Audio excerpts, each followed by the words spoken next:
शीतल जी, आपसे शुरुआत करते हैं। ये जो नया बाउंसर आया है, नया गोला दागा है केजरीवाल साहब ने अपनी 10 दलीलों के बाद, उसे किस तरह से देखते हैं आप इस पूरे मामले के कॉन्टेक्स्ट में?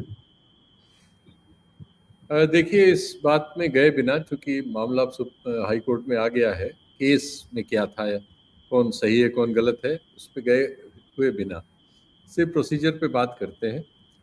तो केजरीवाल को जब ईडी ने अपने यहाँ मुकदमा डाल के गिरफ्तार किया था, क्योंकि सीबीआई से उनको जमानत मिलने के आसार थे उस समय, तो ये सब जान गए थे कि ये सिर्फ उनको गिरफ्तार करने के लिए इसमें ईडी का प्रवेश हुआ है। ये लगभग उसी तरह से है जैसे आज हम लोगों ने देखा कि आम आदमी पार्टी के एक सांसद जो राघव चड्ढा की जगह राज्यसभा में दल के उपनेता बनाए गए हैं, एकाएक उनके यहाँ आज ही ईडी पहुंच गई। कल ही उनके बारे में फैसला हुआ, आज उनके यहाँ ईडी पहुंच गई। व्यापारी वो पुराने हैं, उनके खिलाफ अगर कोई बात है तो पहले से रही होगी, कल पैदा नहीं हुई वो। कल सिर्फ ये पैदा हुआ कि वो उपनेता बनाए गए आम आदमी पार्टी के, आज ईडी उनके यहाँ पहुंच गई। पिछले एक महीने में ईडी ने बंगाल में 6 या 7 छापेमारियां की हैं, सबकी सब तृणमूल कांग्रेस के नेताओं के और मंत्रियों के खिलाफ है। ये सब चीजें एकदम इस दौर में स्पष्ट हैं। अब इसमें कहीं कोई लाग लपेट नहीं है कि एजेंसियों का खुला इस्तेमाल है। तो इसलिए केजरीवाल के उस केस की मेरिट पे गए बिना मैं ये कह रहा हूं कि उनकी गिरफ्तारी की जो मेरिट थी वो निश्चित तौर पर संदेहास्पद थी, और बिल्कुल ऐसा प्रतीत हो रहा था कि गिरफ्तारी के लिए गिरफ्तारी की गई है, केस की जरूरत है कि नहीं है। ऐसे कानून में कर ली गई जिसमें आसानी से जमानत न हो। उसके बाद हमने देखा कि दिल्ली में क्या क्या हुआ और कैसे दिल्ली का चुनाव जीत लिया गया। लेकिन जब उनकी जमानत का मामला इसी कोर्ट में आया था, यही जज साहिबा थी। इन जज साहिबा के बारे में वो जो बातें कही गई हैं, वो बातें इसके पहले से हवा में थी। एक संगठन है वकीलों का, जिसको सभी जानते हैं कि वो आरएसएस और बीजेपी से जुड़ा हुआ है। वकीलों में बहुत सारे संगठन हैं अलग अलग। जो बार काउंसिल होती है वो अलग चीज है, बार अलग होता है, लेकिन वकीलों के अपने, जैसे छात्रों में बहुत सारे संगठन है, एबीवीपी है, कांग्रेस का है, लेफ्ट पार्टियों के होते हैं, बहुत से इंडिविजुअल भी होते हैं, छात्र सभा है, जन, ऐसे ही वकीलों में भी बहुत सारे संगठन है। तो एक संगठन है जो कि आरएसएस और बीजेपी का माना जाता है, वैसे जैसे ही छात्रों में एबीवीपी को माना जाता है। उस संगठन के अनवरत कार्यक्रमों में साल दर साल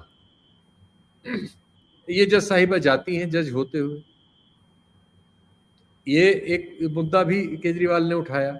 अब मैं फिर वहीं आता हूं कि जब जमानत का मुद्दा उनके पास आया तो न सिर्फ उन्होंने जमानत निरस्त की, चलिए तो बहुतों ने की, तो उन्होंने भी की, उन्होंने उसमें कमेंट्स ऐसे पास कर दिए जो जमानत की स्टेज पर सामान्यतया कोई जज नहीं करता।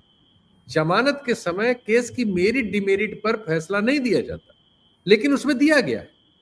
अगर उसके आधार पर निचली कोर्ट के जज ने अपना फैसला लिखा होता तो केजरीवाल को सजा होती। लेकिन जो केजरीवाल ने आर्गुमेंट दिया है कोर्ट में, वो बड़ी बात है और जरूरी बात है कि ट्रायल कोर्ट के जज का ट्रायल इसीलिए होता है, उसके पास वक्त होता है। उसने 60 दिन 70 दिन सुनवाई की। आपने तो जमानत की 15 मिनट सुनवाई की और एक फैसला दे दिया, या 2 दिन सुनवाई की 15-15 मिनट एक फैसला दे दिया। उस जज ने उस केस को सैकड़ों घंटे सुना, गवाह सुने, मटेरियल सुना, प्रोसिक्यूशन को सुना, बचाव पक्ष को सुना, रिटन आर्गुमेंट पढ़े, पूरी फाइल पढ़ी, उसके बाद एक जजमेंट लिखा। लेकिन तुरंत ये हल्ला हुआ और मीडिया में आया कि सीबीआई इसको चैलेंज करेगी और हाई कोर्ट में जाएंगे, और हाई कोर्ट में इन्हीं के पास वो मुद्दा आया और फिर 15 मिनट में इन्होंने तुरंत रेमेडी दे दी। और उसमें नीचे के जज का जो इतनी मेहनत थी, उसको एक वर्ड इरोनियस कह दिया उसके कुछ कमेंट्स, और वहां जो पुलिस वगैरह पर, जांच अधिकारी वगैरह पर उसने उस जजमेंट में आक्षेप किया था और ईडी पर भी किया था। उस आक्षेप को तुरंत से 15 मिनट में आपने सुनते ही वो कर दिया जैसे सरकारी। इसलिए ये बात वहां पहुंचती है जहां हमारे देश के 4 वर्किंग सुप्रीम कोर्ट जजेस ने प्रेस कॉन्फ्रेंस करके इस देश के सामने वर्किंग जजेस ने, ये इतिहास में पहली बार हुआ भारत में, ये कहा था कि इस देश का लोकतंत्र खतरे में है।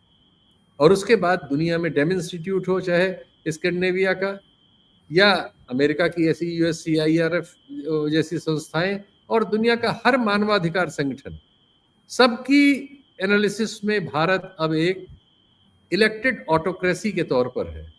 ठीक वैसे ही जैसे हंगरी था, ठीक वैसे ही जैसे पोलैंड है, ठीक वैसे ही जैसे ऐसे कुछ देश हैं दुनिया में, भारत भी उन्हीं में से एक है। और ये घटनाएं उसकी पुष्टि करती हैं।